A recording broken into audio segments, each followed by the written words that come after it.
रतनगढ़ राज्य पर महाराजा चंद्रसेन का राज्य हुआ करता था। राजा चंद्रसेन की पत्नी, जिनका नाम मधुमती था, एक दिन की बात है जब रानी मधुमती को उसकी माँ मिलने के लिए राजमहल में आई तो यह देखकर उन्हें बड़ी ही हैरानी हुई कि उनकी बेटी कुछ ज़्यादा ही मोटी नज़र आ रही थी। अपनी बेटी के मोटापे को देखते हुए उसने अपनी बेटी से कहा, बेटी तुम्हें यह क्या होता जा रहा है? तुम इतनी मोटी कैसे हो गई? या कोई अच्छी बात तो नहीं है?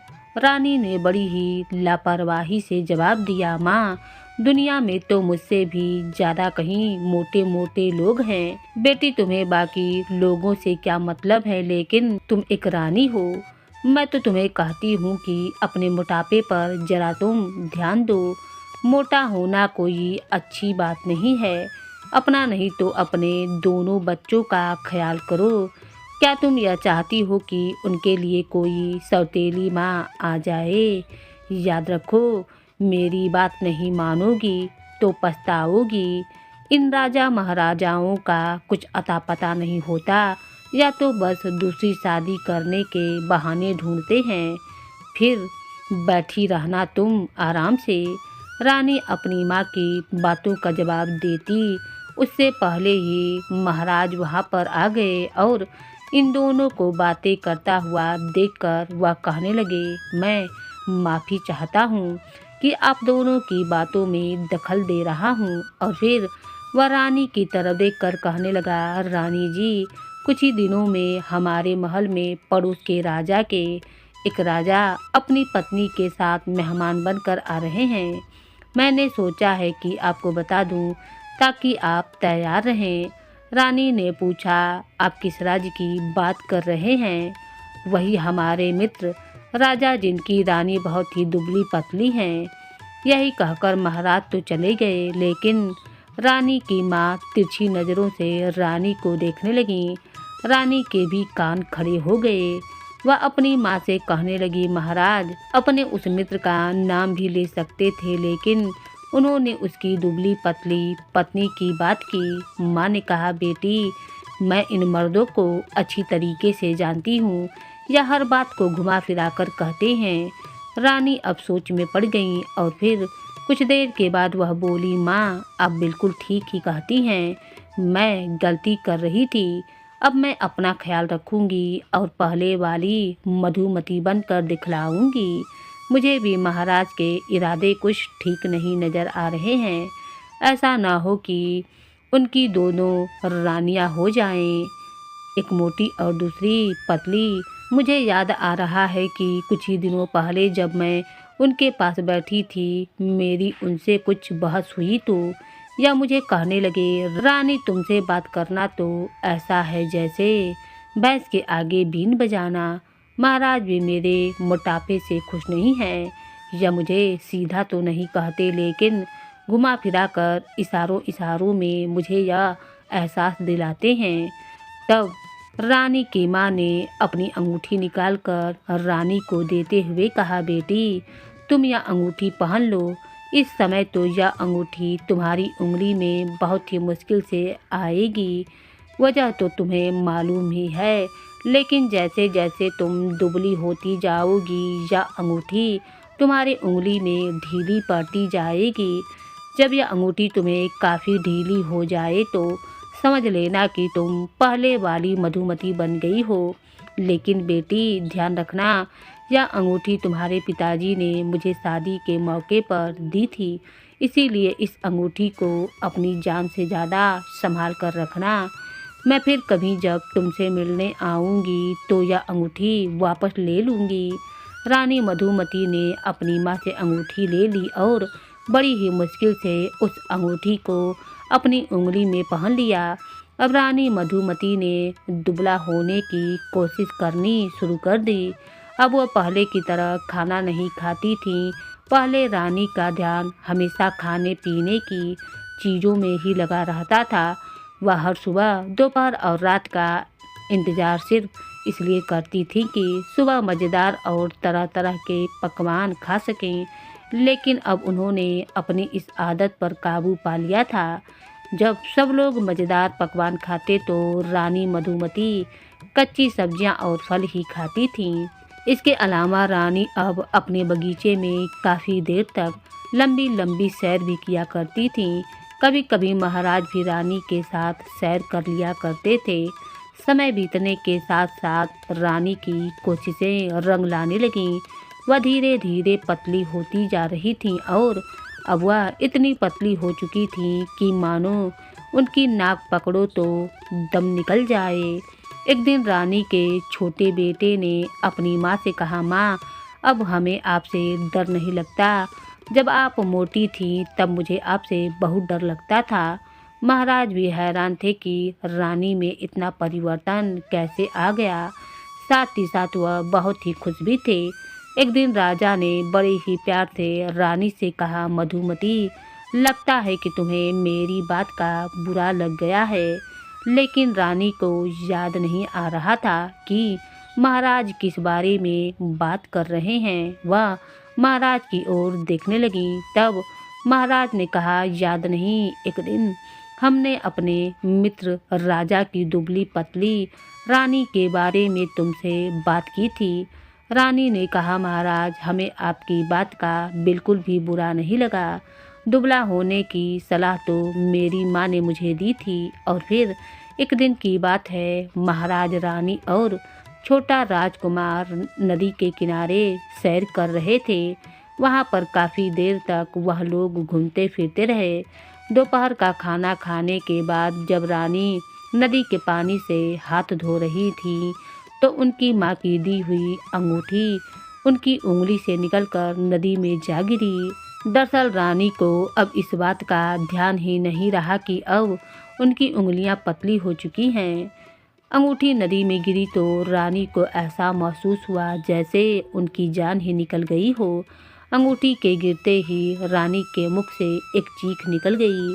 राजा ने जैसे ही रानी के मुख से चीख सुनी, वह तेजी से भागता हुआ रानी के पास आया। रानी से चीखने की वजह पूछी तो रानी का चेहरा बहुत ही उदास हो गया और वह कहने लगी, मेरे पिताजी ने मेरी माँ को शादी वाले दिन जो अंगूठी दी थी वह नदी में गिर गई। राजा के समझ में यह बात नहीं आई। वह परेशान होकर बोला, आपकी माँ पानी में गिर गई, लेकिन वह तो हमारे साथ आई ही नहीं, फिर वह नदी में कैसे गिर गई? रानी ने कहा, आप समझे नहीं, हमारी माँ ने जो अंगूठी दी थी हम उसकी बात कर रहे हैं। वह अंगूठी मेरी उंगली से फिसलकर नदी में गिर गई है। यह कहने के बाद रानी एक बार फिर से रोने लगी। रानी की माँ महाराज की सास भी अब अंगूठी के खो जाने से वह नाराज हो जाती। महाराज नहीं चाहते थे कि उनकी सास उनसे नाराज हो। रानी की बात सुनकर उन्हें भी चिंता होने लगी। नदी के मछुआरों का एक गांव था। राजा ने अपने साथ आए हुए सिपाहियों को भेजा ताकि वह माहिर गोताखोरों को लेकर आए और वह अंगूठी की तलाश करे। थोड़ी देर के बाद वहां पर बहुत से गोताखोर पहुंच गए। अब क्योंकि मामला राज परिवार का था, इसीलिए सबको यही लालच था कि अंगूठी मिल जाए तो महाराज हमें मुँहमांगा इनाम देंगे। महाराज ने रानी मधुमती को एक पेड़ के नीचे बैठा दिया ताकि जब तक अंगूठी ना मिले वह आराम कर सकें। इसके बाद वहाँ पर आए हुए गोताखोरों ने अपना काम शुरू किया। गोताखोर एक के बाद एक नदी में गोता लगाने लगे, लेकिन बड़ी देर तक मेहनत करने के बाद भी वे असफल रहे।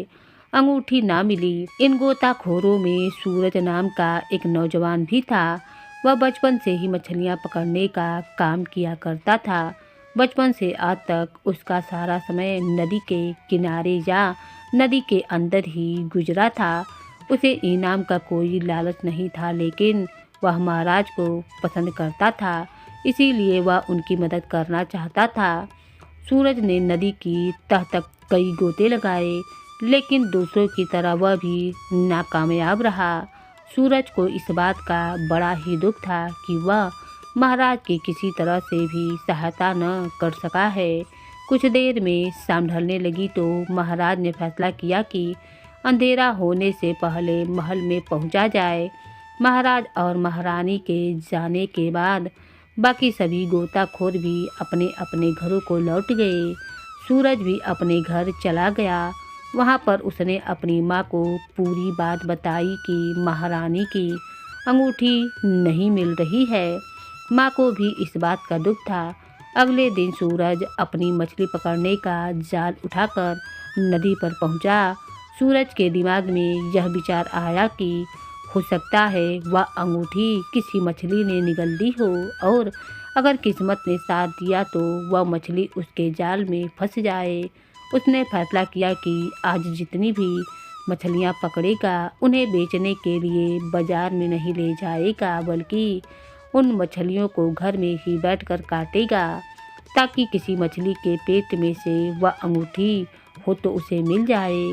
किस्मत की बात है, सुबह से दोपहर हो गई, उसके जाल में एक भी मछली ना फंसी। सूरज बहुत ही मायूस हो गया, लेकिन उसने हिम्मत ना हारी। सूरज की माँ ने जो खाना दिया था दोपहर को सूरज ने वह खाया और थोड़ी देर के लिए एक पेड़ के नीचे आराम किया। आराम करने के बाद उसने भगवान का नाम लेकर जाल को फिर से नदी में फेंक दिया। जाल को बाहर निकाला तो उसमें कोई मछली ना थी। शाम तक यही सिलसिला चलता रहा। वह जाल फेंकता, बाहर निकालता तो जाल खाली होता। सूरज अब डूबने लगा था। थोड़ी ही देर में अंधेरा होने वाला था। सूरज ने मन में सोचा कि बस आखिरी बार मैं जाल फेंकूं। अगर कोई मछली उसके जाल में फंसी तो ठीक है, नहीं फंसी तो उसके बाद वह घर रवाना हो जाएगा। सूरज ने नदी में जाल फेंककर थोड़ी देर के बाद निकाला तो यह देखकर उसे बड़ी ही खुशी हुई कि जाल में दो छोटी छोटी मछलियाँ फंस चुकी थीं। सूरज को यह देखकर बड़ी ही हैरानी हुई कि उनमें से एक मछली चमकीले रंग की थी और दूसरी काले रंग की। सूरज ने अपनी पूरी ज़िंदगी में ऐसी अजीबोगरीब मछलियाँ नहीं देखी थीं।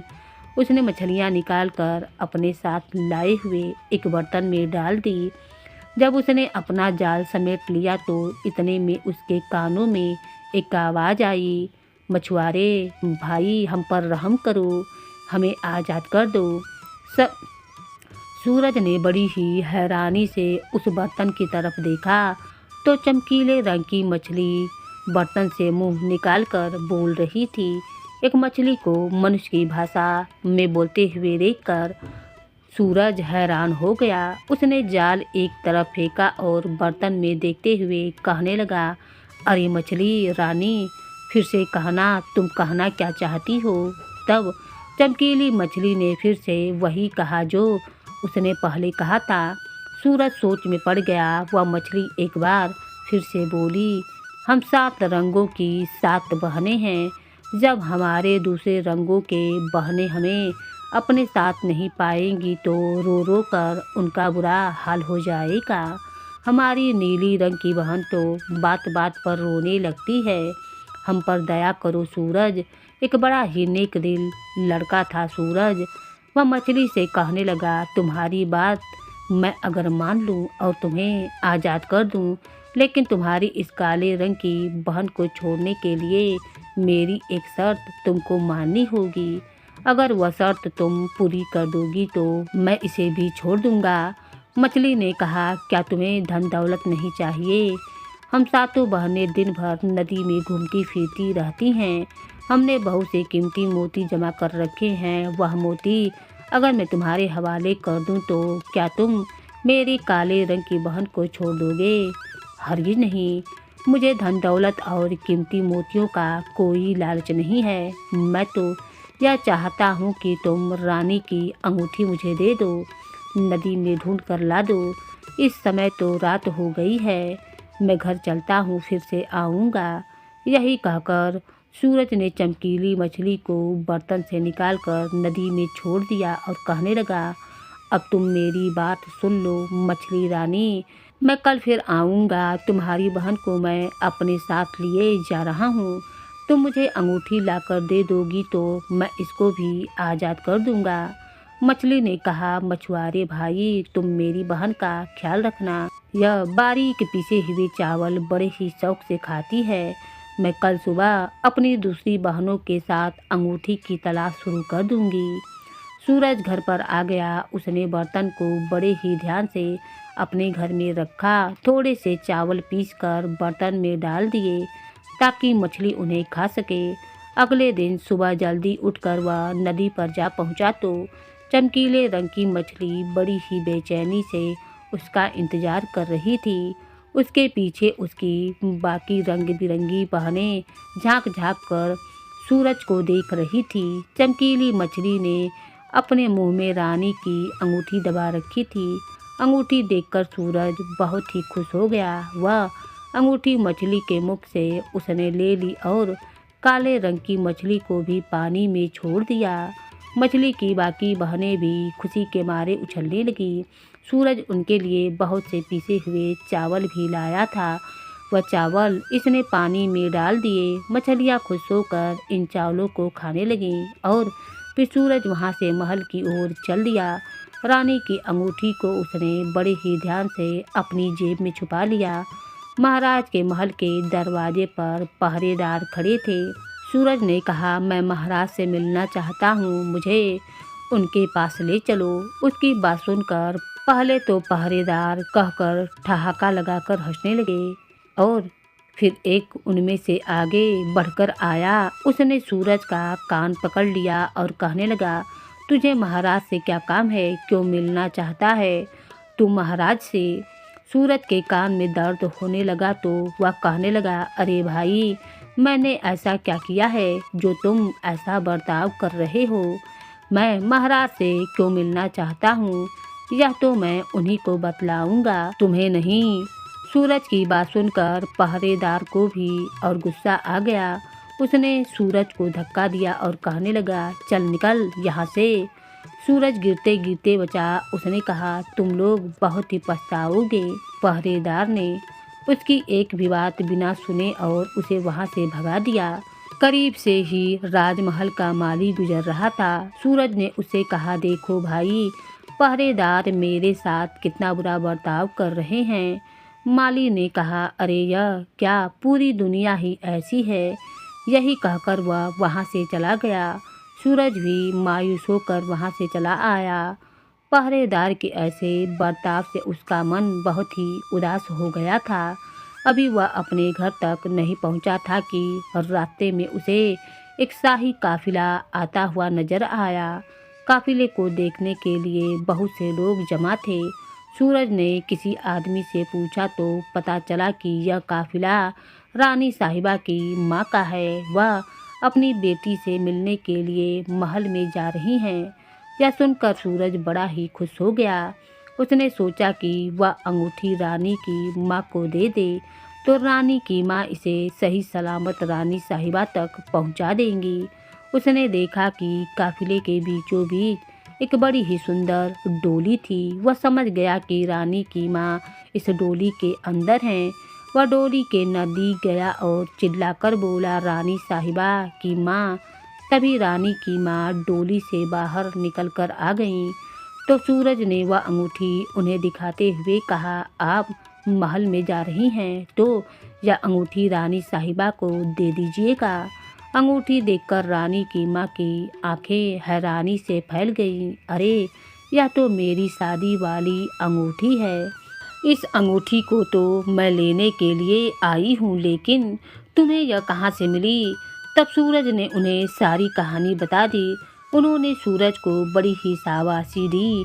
इनाम के तौर पर मुट्ठी भर स्वर्ण मुद्राएं भी दे दी और कहा, इन्हें संभाल कर रखो। इसके बाद रानी की माँ सूरज को अपने साथ लेकर राजमहल में जा पहुँची। सूरज ने जब महल के पहरेदारों की तरफ देखा तो उसने कहा, तुम लोगों की शिकायत मैं महाराज से करूँगा। दोनों पहरेदार ने जब सूरज को रानी की माँ के साथ देखा तो उनके हाथों के तोते उड़ गए। उनके चेहरे का रंग फीका पड़ गया। जब सूरज और रानी की माँ दोनों महल के अंदर पहुँचे तो उन्हें देखकर रानी मधुमती के पैरों तले जमीन ही खिसक गई। वह परेशान हो गई कि अब तो अंगूठी के बारे में अपनी माँ से क्या कहेंगी। रानी की माँ को अपनी बेटी का चेहरा देखकर उस पर दया आ गई। उसने प्यार से अपनी बेटी के सिर पर हाथ फेरा और कहने लगी, बेटी तुम परेशान मत हो, अंगूठी को यह नौजवान ढूंढ कर ले आया है। यह सुनकर रानी मधुमती बहुत ही खुश हो गईं। इतनी ही देर में महाराज भी वहाँ पर आ गए। महाराज के पूछने पर सूरज ने सारी बात सभी लोगों को बता दी। इस अजीबोगरीब कहानी को सुनकर सब लोग हैरान थे। राजा ने सूरज की बड़ी ही प्रशंसा की और कहा, नौजवान तुम बहुत ही ईमानदार हो, क्योंकि अगर तुम चाहो तो इस अंगूठी को बेचकर हजारों स्वर्ण मुद्राएं पा सकते थे। साथ ही साथ मुझे इस बात की भी खुशी है कि इस अंगूठी के वापस आ जाने पर मेरी दुबली पतली रानी मधुमती भी बहुत ही खुश हैं। इसके बाद महाराज ने सूरज को बहुत सी स्वर्ण मुद्राएं इनाम में दे दी। शाही रथ पर बैठकर उसको विदा किया गया। सूरज क्योंकि एक बड़ा ही नेक दिल लड़का था, इसीलिए महाराज से उसने पहरेदारों के बुरे बर्ताव की कोई शिकायत न की, वरना पहरेदारों को अपनी नौकरी से हाथ धोना पड़ जाता। सूरज की माँ एक बहुत ही गरीब औरत थी। जब उसने सूरज को मिला हुआ इनाम देखा तो वह खुशी से फूली ना समाई।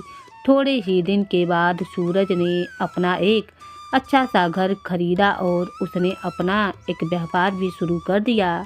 जब भी उसे खाली समय मिलता वह थोड़े से पिसे हुए चावल लेकर नदी पर पहुंच जाता और नदी में रहने वाली 7 मछलियों को वह चावल खिलाता।